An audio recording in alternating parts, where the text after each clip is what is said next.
Great. We'll come on to injuries shortly, John, but let's start off. A week off, just tell us, how did you use that time away from having a match? A bit of rest. So I think we got back on Sunday from Cattle, and then we got them back in on Wednesday, so a good break after the game. Similar to the Leeds preparation, had 3 days back in training, then another weekend off. So hopefully all fresh and ready to go. And what about you as coach and your coaching staff? Do you get time to maybe rest your brain from rugby league for a while? Yeah, same for the staff. Once we dealt with the game, it was just get away and spend some family time and get refreshed. And it's been good. You'd love to have been down there in the Challenge Cup, of course, but when you get the time, you've got to try and use it wisely as you can. On the flip side of that, is it almost a break in momentum, the fact there was no game for you last week? Yeah, it can be. The only way people will judge it is on results. So, after the game this week, that's when we probably sort of talk about it. I know we had a loss to Leeds after the break last time, but it was on the back of a few losses. But we were happy with the performance against Leeds. We were happy with physically how we felt, physically how we sort of matched up with them. On the back of that, we had a good result against Lee and then Catalan. So hopefully, our performance this week will resemble, what we come up with against Leeds. And with that Catalan game, was that the ideal sort of way to finish before your time off? Yeah, it's always good to get a win before a break. It can be a really long 2 weeks on the back of a loss, or it can be a really enjoyable, fresh into the mind, fresh into the body. So again, we'll judge that once we get through the game this week. Now that time away, has it given anybody a chance to get anywhere nearer returning from injury? Not at the moment, no. We're sort of steady as she goes. We've racked up a fair few injuries, soft tissue injuries. So it's if you do re-injure those, it can be it's a lot longer off. So team's going along well at the moment. We're only halfway through the year, so it's as I say, it's steady as she goes. We'll get players. Hopefully back to 100%, and then really test them on the field, make sure they're 100% ready to go. Should we start to work through the list then? Bring us up to date with how people are. Let's begin with John Asiata. Yeah, it's a long-term injury. I say it's difficult to put a time frame on it when it is long-term. The initial prognosis is sort of 10 to 12 weeks. John's a very positive man and he's working really hard. So it'll come down to, we'll retest him sort of around the 6-7 week mark. And then that'll give us a much clearer indication of how long he'll be. And how's Cade Cost? Yeah, he's fine. I think he needed the break. He not the biggest body in the world, and he goes in hard at the contact. He's in a lot of collisions, so I think the break did him really good. He was a bit run down, had a bad flu and a hip problem, but no, he's 100% now. From what you've said about maybe people not coming back, I'm guessing Jed Cartwright isn't ready yet. No, he's had a little bit of a hiccup getting ready for the Catalans game, which is probably a good thing, to be honest with you. If he had played and did some damage, could have been out, as I say, long term. So we put him in the same sort of protocols. He's in his hamstring protocols now. He's not going to be too much further, but we're going to just make sure he's 110% before we bring him back. And Amir Bora obviously taking the knock in the Catalan game. Yeah, he's okay. He's been scanned and he's had a couple of meetings with specialists, and he's been given the all clear that he can't do any more damage. So he's a tough little bugger, and he proves it more every week. And how's Will Price? Yeah, he's unfortunately in the last play of the game he twinged a hemi. Not good. Won't be short term. So again, we'll, like Johnny and Jed, we'll scan him at sort of the 6 week mark. But he's like Johnny and Jed. They're working really, really hard on their injuries, and they'll be back on the shorter time frame than what's been predicted. I'm guessing you can't give exactly then for Will, but how roughly time frame are you looking at? Yeah, probably around the 8 to 10. As I said, we'll scan him after 6. He's doing like I say, I've just said it before. He's anything possibly that he can do to get it right, he's getting it right. He's a real pro, and he'll be back on on the shorter side, but it's, it is what it is. It's not perfect, but all they can do now is work hard, get back quick, and hopefully get back in time for a run to the finals. So short term, how big a headache does that leave you with a couple of real key positions missing at the moment? Yeah, I like him in particular. There's not many players like him in the game. You got your Fields and your French at Wigan. There's not many. I think he's sort of one of those guys that can just turn a game and make tries out of nothing, and it really, really helps your side. He's just sort of starting to find his feet and feel comfortable, I suppose, in his surroundings. So it was a big blow for us, but we're fortunate that we've got a Cade Custer come back and a Jordan Rapana who's done some great things for us at fullback so far this year. So you want Will in your team, don't get me wrong, but we just got to make the best of what we have, and I think we're fortunate at the moment that we've got a couple of good bodies to put in those spots.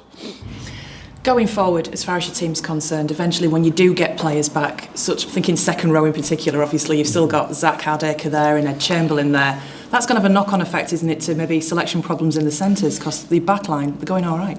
Yeah, it's a good position to be in. I really hope that we get to a point where everyone is available, because not only looks better on paper, it also just puts fellas in a position where they're playing for their spots every week. Like, some experienced guys are going to miss out when and if we get everyone available. So I can't wait for that day to happen, because it's going to make us a whole lot stronger club. But obviously in the short term, just another wave to ride out as such. Yeah, and just really happy with the way that the players are just dealing with setbacks. They're not. Their performance and their output, their buy into to what we're trying to achieve here has been fantastic, and big opportunity again. And everyone here is looking forward to the game on Friday night. And Castleford, a side that seems to play in peaks and troughs, no real consistency. Is that a match maybe where you'll have to be patient? Yeah, they're a danger side. They can challenge the best sides in the competition. It's our nearest game outside KR, so there's always a bit of rivalry there. And look, we're not a team in a position now where we can play not our best footy or go in with a bad attitude, because we're going to get rolled if that happens. So hard to be up at your near best every week, but that's the position we're in. We have to be near our best every week, physically, mentally, to get a job done. How good will it be to be back at your home ground? Yeah, happy for our fans that they travel like no one else does. So really happy that we get a home game. It's a good time slot Friday night. The week's done for work-wise and not too late for the kids. So we hope we get as many possible out there to cheer us on. And it could be a special atmosphere. There's the whole Hull and Proud week going on as well, isn't there, this week? Yeah, the players are out and about celebrating the Hull and Proud week. I know they're out doing some work in restaurants tonight, serving food and mixing with fans. So it's a good opportunity for us. We've put a lot of work into getting ourselves back within the community, and this week and tonight is all about that. A different build-up, employing them as waiters to prepare for a match, but I guess that's good, maybe mentally doing something different, and as you say, meeting supporters as well. Yeah, they really enjoy it. I've heard them talking about it today. They're in different groups. I'm not sure exactly what and where they're up to, but if you're out in the town tonight and you pop into a restaurant, you might see a few of them. And if they don't play well, we all know what career path they'll be taking. At this stage of the year, you're about halfway through, and I know you probably won't want to tell us specifically if you do, but are you reassessing aims and goals for the rest of the year now? No, we get asked that question a bit. I'm sure the players are. For me, it's nothing more than getting to this game this weekend the best prepared that we can. It's probably a cliche, and nobody wants to hear it, but it's fact. Since the Catalan game, there's a bit of a mental break, and all our focus now is just on getting ready for Cass. It's an oldie, but it's true. Your results look after where you sit on the table. So I certainly, I'm not overly concerned with looking at tables at this stage of the year. There's so much to unfold, so much can happen. But for us, it's nothing more than looking forward to Cass this week. And where do you see that game won and lost on Friday night? Like most times, your ball control, where you give them the ball is critical. That never changes no matter who you're playing, and for us, it's just got to be. We're getting better at sticking to that for longer. So it's another chance for us to prove that theory right. It's make sure we play our game, put the ball in where we want to put the ball, and continuously do it for 80 minutes.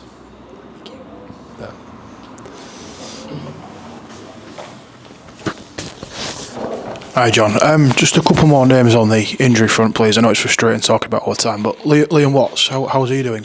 Sorry, he should be right next week. He's back in full training. He'll have a full week of training this week, and he should be available for the following week. And Jordan Lane, how's he progressing? He's still a bit away.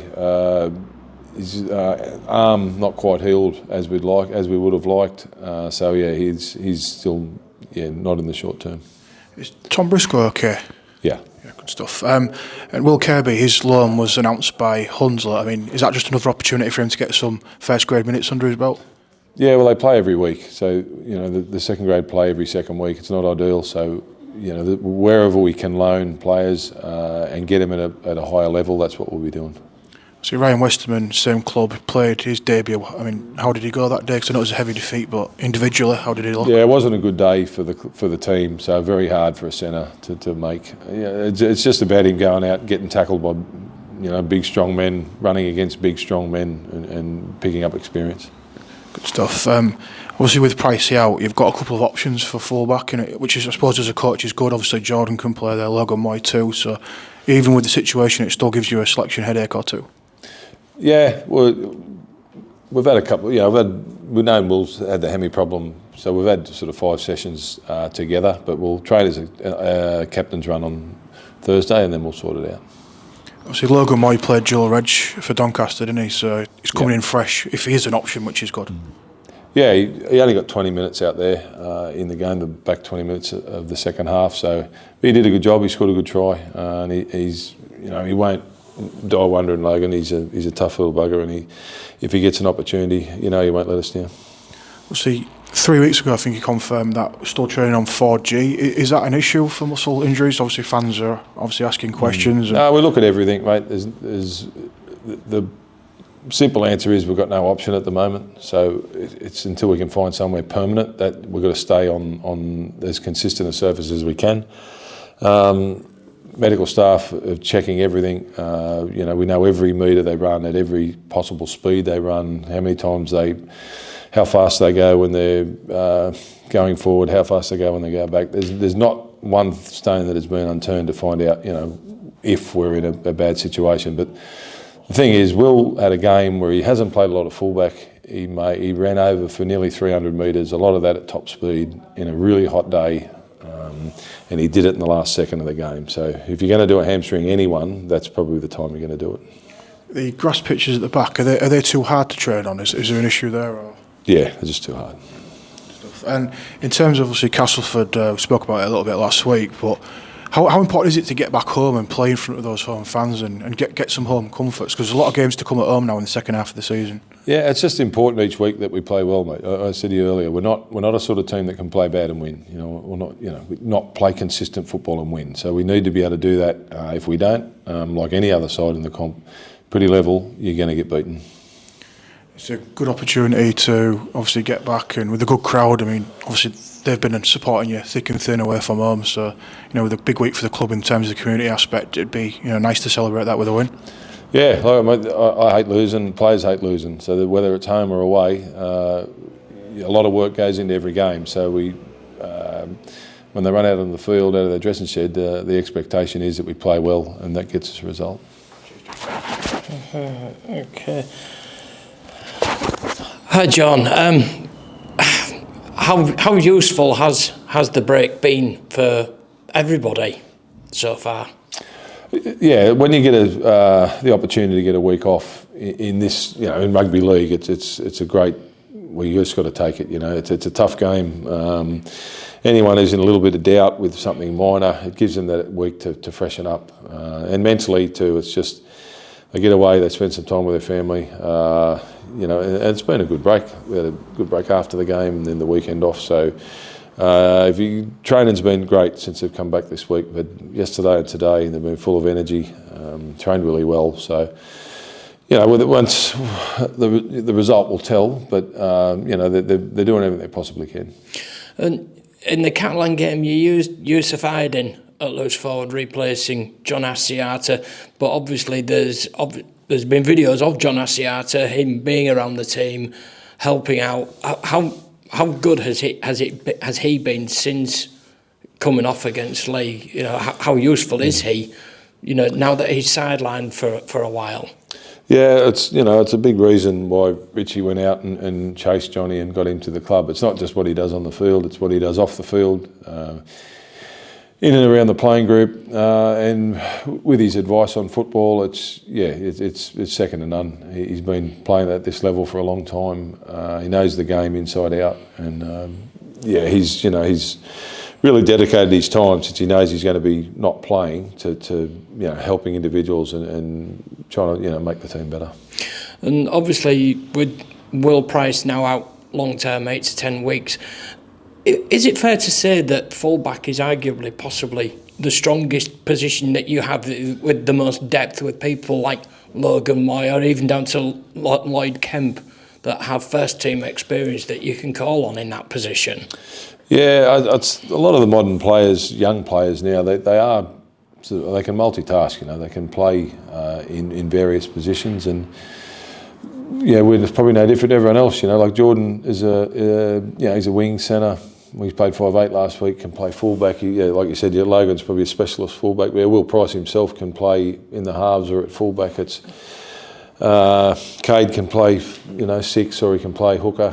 So I think when you're building your squad, it's important to have a lot of guys in those key areas that can cover different spots. So when you get into the situation they're in, you can place like for like. And obviously looking forward beyond the Castleford game, the following week is a game against the crisis club that is Salford at the moment. I know it's your former club. Does that, because you'd be expected to go and win there, does that make things that little bit easier this week? There's maybe some things you can try a bit different moving forward, because you'd be expected to beat Castleford, you'd be expected to beat Salford the following week. Does that free your hand up at all? No, it scares you, if anything. There's certainly nothing in that within all that in our preparation this week. We're not taking anyone easy. We're not in a position. We haven't done enough to think that we could be in that position. It don't matter who we play. If we don't turn up, say it again, and be at our, tick all our boxes and be at our best, you'd get beat. It's that simple. So we're not in a position where we can even, if we're thinking like that, we're in a bad place. And obviously, I've spoken to you before about the attack was maybe a bit misfiring. The fact that in your last 2 games you've rattled up 60 points in 2 games with 10 tries, that has got to be a very pleasing aspect of what's been going on, and the fact that you've only conceded 12 points in those 2 games in total as well. Yeah, I think it's based on the back of our defence. We didn't score much pretty. There was a bit of brilliance from Will against Catalans. Some really well-structured tries against Lee, but I think when you look down to it, it was based around our defence, and it's a funny one. If you keep your try line, from being crossed, it just, you feel better, you feel good, you feel big, you feel strong, and then you seem to score tries off the back of it. So they're not always well structured. Sometimes there's a bit of luck involved, but yeah, everything that I think you do good attacking wise comes off a strong wall of defence. And obviously there was a bit of video of yourself at Catalan, and you were saying, keep them to 0, keep them out. How important was that for you personally to see you keep Catalan to 0. And, you know, is any of it based on the fact that, well, they've been kept scoreless by the 2 previous teams? We don't want to be the next team that they do score against. It was more about us. Well, it was all about us. You know, I think you take a lot of confidence out of, you know, doing. You can talk about it, but until you actually do it, you don't get confidence out of it. So, you know, we didn't play well the last 10 minutes. We turned a lot of ball over. It was stinking hot conditions. If you were looking for an excuse, you would have found one. Being, you know, 30 odd in front with not long to go, we were never going to lose the game. But I love the way they just kept fighting for each other. You know, and to the last, near the end there, where Harvey sort of, as I say, could have given up the chase, but worked really hard and got to the winger and pushed him out in the corner. Those little things are really important when you know if you pride yourself in your defence, that's what you want to see. And finally, what does it say about your team? You know, people are going to point out, oh, Will Price, it's a spine position at full back. Well, yeah, but we also dealt with the absence of John Asiata against Catalan and the absence of another spine player in Cade Cust, and still came through like that. What does that say about this team and this squad? Yeah, I think inwardly it says a lot. It's that you know, when an opportunity arises for someone, they're prepared well. Their teammates accept them, and they're genuinely happy. You know, no one wants to see anyone out injured, but when someone gets an opportunity, the players in the squad are genuinely happy to see somebody get the chance to come and you know, do the job for all of us. They're in a good place, and you know, when you are there, players that do come into the squad feel that, and they, you know, it's like they've been there all year.